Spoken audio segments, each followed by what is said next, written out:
Have you ever thought about where a rose comes from when you hold it in your hand? What if it carries a curse? What if the moment you touch it, your fate is already sealed? Every Valentine's Day morning, Lily Harper found a single red rose at her doorstep. Until 2015, it had been an innocent mystery, a tradition she didn't understand but secretly enjoyed. That is, until that morning, February 14th, 2015, when she discovered an old crumpled piece of paper attached to the rose's stem. Written in faded ink, in a shaky ancient script, was a single word: last. A chill ran through Lily. She called her boyfriend Ryan. "Is this your doing?" she asked. Ryan's voice was firm. "No, I didn't leave anything." As the call ended, a shadow flickered inside her home. Lily didn't notice, but from that moment, she felt something had begun. That night, Lily slept fitfully. In her dream, she stood in a narrow, foggy street. Streetlights flickered, and the air reeked of rotting flowers. A figure emerged ahead, tall, clad in a long black coat. Its face was a void, a patch of darkness. In its hand, it held a red rose, blood dripping from its petals. It didn't speak, but a whisper echoed in Lily's ears. "You are the last." She tried to wake herself, but her body wouldn't move. As the figure drew closer, the rose's thorns seemed to slice through the air itself. Just as its hand reached for her throat, Lily jolted awake with a scream. It was 3 a.m. Gasping, she stumbled out of bed and glanced at the door. A single red petal had slipped under it. The next morning, Lily's house was silent. Ryan, unable to reach her, knocked on her door. No answer. The door wasn't locked. He stepped inside and found a red rose in the middle of the living room. Next to it, a note that looked written in blood. "You're next." The police were called. They reviewed the apartment's security footage. The images were clear but baffling. At 3:07 a.m., Lily had opened the door and walked into the darkness. Her face bore an empty, lifeless smile. No one was with her, at least no one visible. But in the corner of the frame, for a fleeting moment, a long-coated silhouette flickered and vanished. Lily was never heard from again. The police took the rose and note for investigation. At the station, Detective John Carter, a seasoned officer, held the rose to examine it. Suddenly, it trembled in his hand. The petals began to fall one by one, and with each drop, a guttural whisper filled the room. "Last." John clutched his chest, his breath catching. He collapsed, dead from a heart attack, or so the autopsy said. But every officer in the room had heard the whisper, and John had been perfectly healthy just moments before. No one dared touch the fallen petals. Ryan tried to escape the nightmare. He checked into a motel far from the city, but as midnight struck, he heard a rustling at his door. He bent down and saw it, a red rose sliding into the room, as if pushed by an unseen hand. Blood stained its stem. Ryan flung the door open. The hallway was empty. Then he looked in the mirror. His reflection's eyes darkened, his lips curling into the same vacant smile Lily had worn. The next morning, motel staff found Ryan's room empty. On the bed lay a single red rose and a new note. "It's over." Security footage showed Ryan stepping out into the night at midnight, walking into the dark. In the shadows, the silhouette appeared again, this time clearer. Its face remained hidden, but the rose in its hand gleamed blood red as it tilted toward the camera and vanished. But the story doesn't end there. After Ryan's disappearance, a photo from the motel room surfaced online.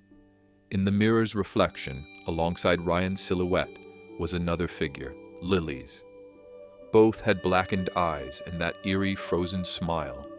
Since then, people who stare at the photo too long report hearing a rustling at their doors in the dead of night. Some say their reflections begin to change when they look in the mirror. So tell me, would you dare look at that photo? Let me know in the comments.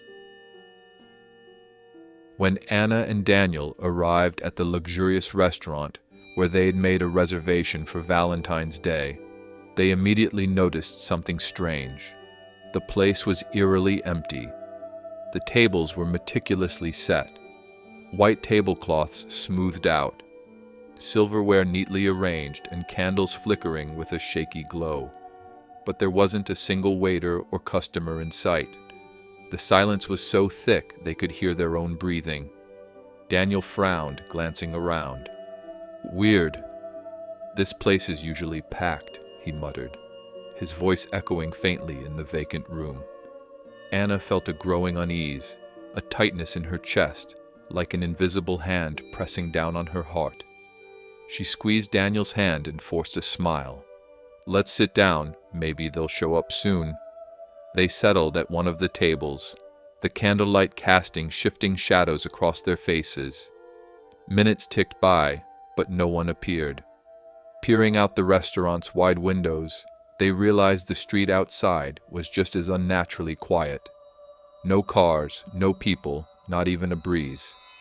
Just as they decided to leave, a rustling sound came from behind them. They turned to see a pale-skinned man in a waiter's uniform standing silently at their side. His face was expressionless, his eyes dull and lifeless, reflecting no light.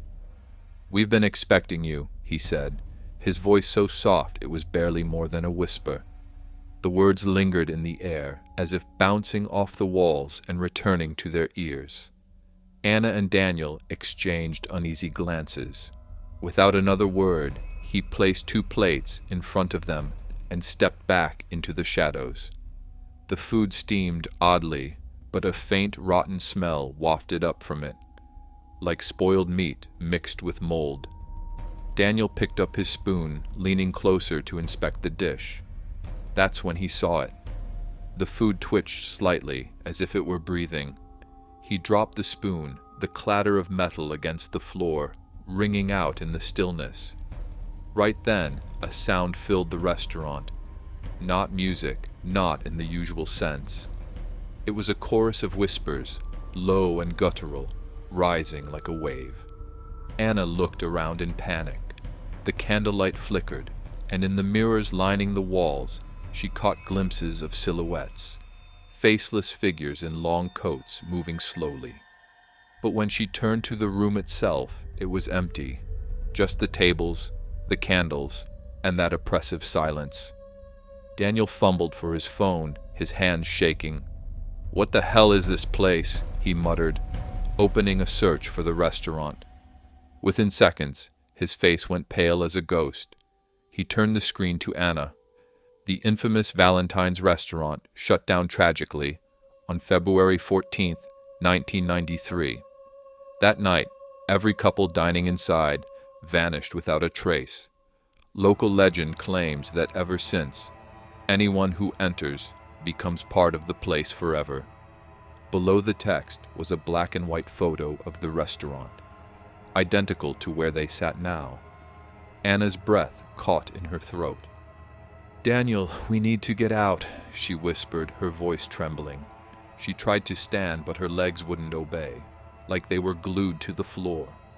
Daniel was frozen too, unable to rise from his chair. In the mirrors, the silhouettes began to turn.